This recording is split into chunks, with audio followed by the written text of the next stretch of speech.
Hello, hope everybody's good. So, I've just watched the interview with radrizzani, and I wasn't going to do anything. I wasn't going to make a video. I thought, you know what, decent interview. Then I went onto Twitter, and it was mental on Twitter. Fans are losing their mind over what he said about transfers and other stuff. So I'm going to do a little video about the transfers. I'm going to see, do we need any more players? If so, what will they be? Just really quick. And I want to address what some of the fans are saying in the criticism as well. So let's get into it. So the first part is the striker, right? So basically, in the interview, Rads has said he's happy with the squad. You know, we was going to go for De Ketelaere, but that we couldn't get that over the line. That was an extraordinary signing, which was out of the box. You know, a real top target, which we could have gone for. But having lost that, it seems he's not so keen to try and find someone else. Although they are still active, they're not keen on quickly moving on a striker potentially. That's potentially. So I want to, and fans are losing their mind, saying it's criminal, it's going to get us relegated and stuff like that. And I've seen that on Twitter. And here's my thoughts on it. So, as Rad said, De Ketelaere was in a league of his own, right? That's paraphrasing. But he was the top target. He's the icing on the cake that we wanted. He's the player that would start for Leeds and get in over Bamford. And that's the vital part of this. You've got to look at people, our second things like Callum Mwendo, who's an incredible young player. But you've got to ask yourself this.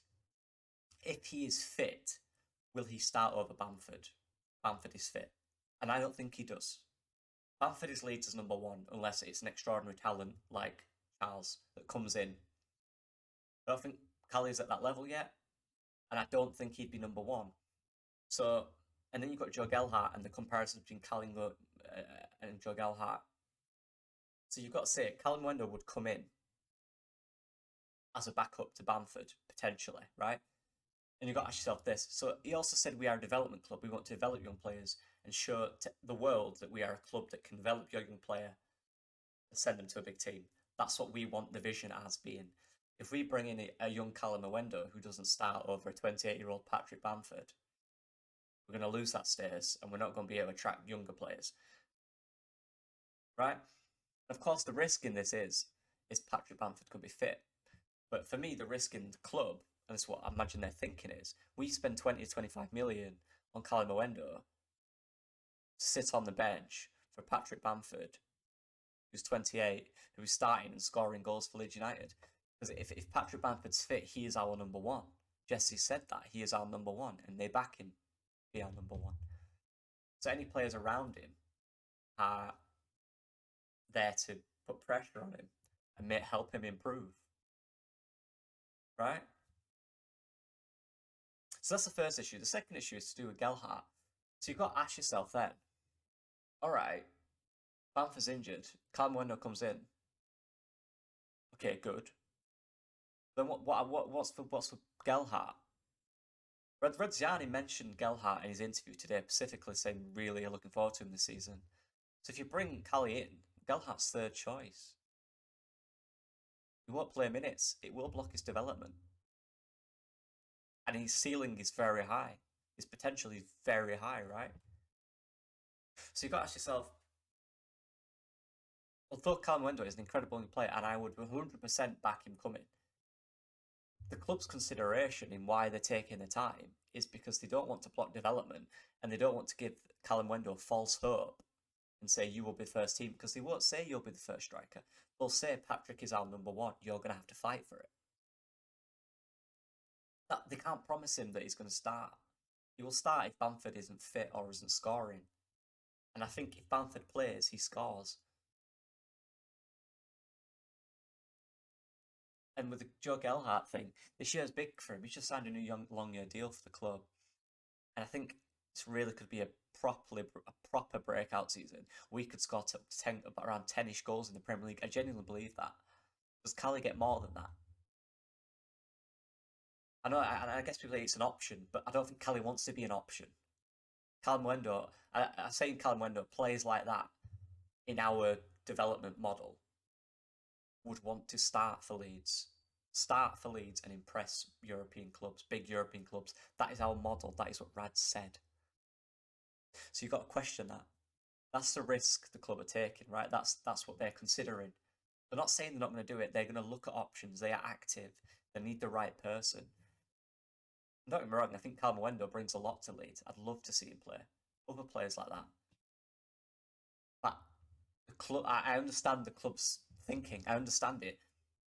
And people are saying, we can get De Ketelaere, we need to find someone else. That's difficult. There isn't many people as good as him for similar price that fit our system and our model.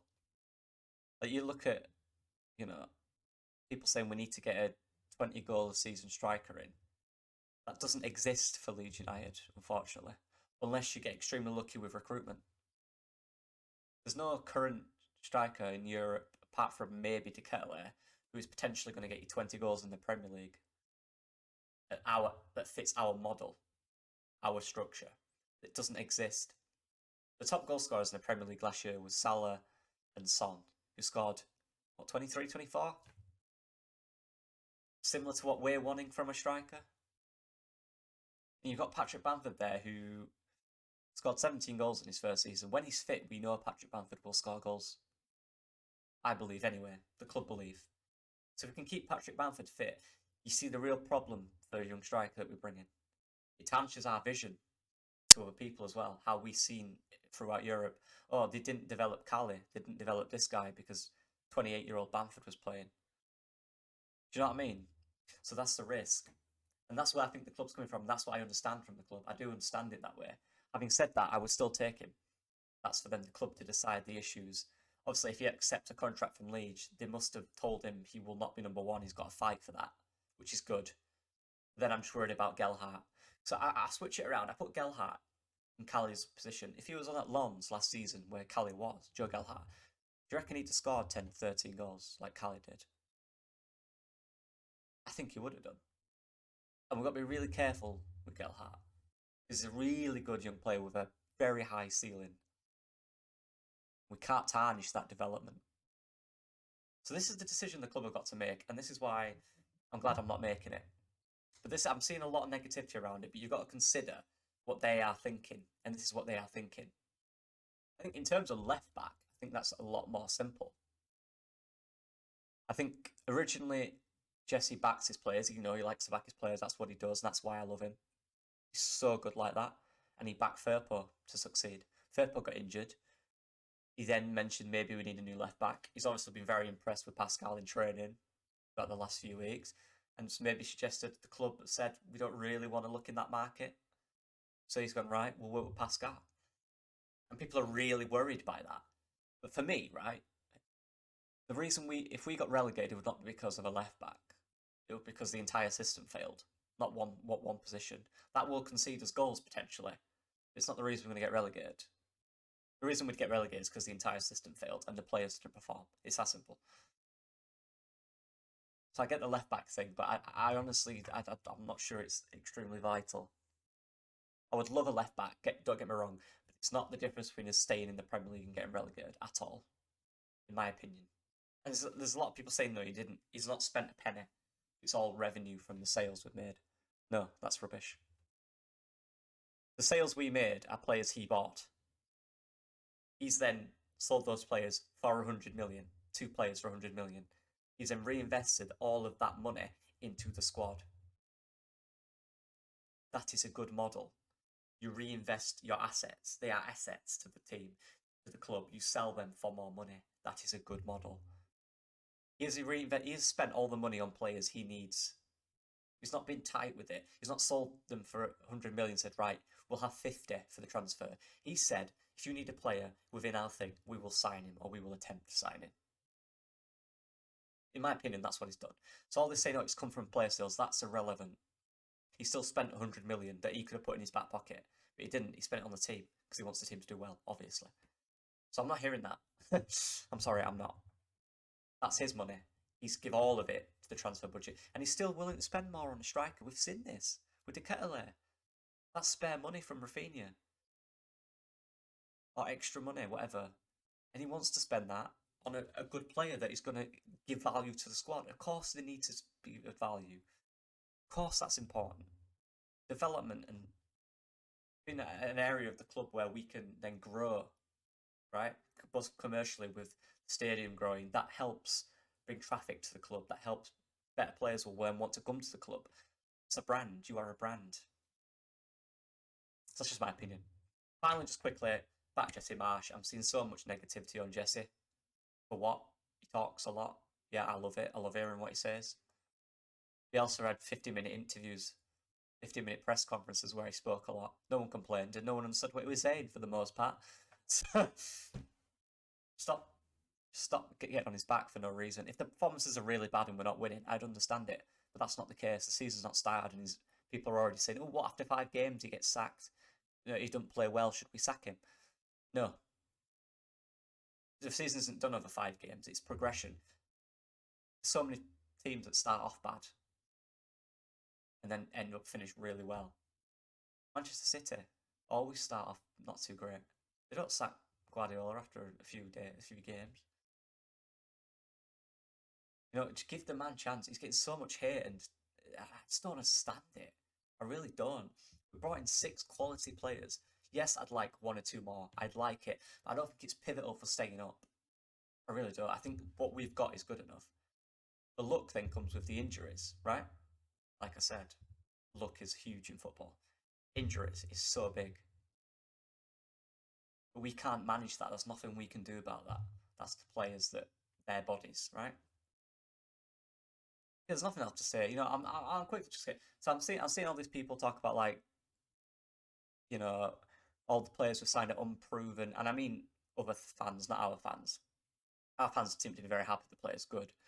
You know, say, oh, they're unproven in the Prem, they've sold the best 2 players. That's a lazy stereotype that's going to get used, isn't it? Oh, they've unproven in the Prem, they've sold the best players, they're going down. Football doesn't work like that. Everyone is unproven in the Prem until they play in the Prem. The players are proven. They are proven players that they are good. They have proven that in top European leagues. They have proven it. Just because it's not the Premier League doesn't mean it's not going to work. That's not how football works. So I'm hearing that rubbish, that talk sport rubbish, talking about, oh, they're going to get relegated because they're unproven players and they've sold the best players. You can't do that. Yes, you can. It happens every year because all the top clubs take top players. It's about how you recruit, and recruited well, both on the pitch and off it. That's all I'm going to say on that. It's just interesting because we are Leeds United. Everyone is against us, and they always have been, and they always will be. Whatever, don't care. I like it. Good. But everyone else is against us, so why do we have to be against each other? Why do we have to beat up our manager or our owners or our player for having a bad game? Our manager because you think his accent's annoying. Our owner for saying something you don't agree with. Criticise it, but what I'm seeing on Twitter is mad.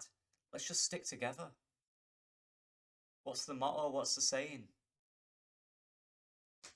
MOT. Let's do that. Let's stop binging each other. Let's do that together.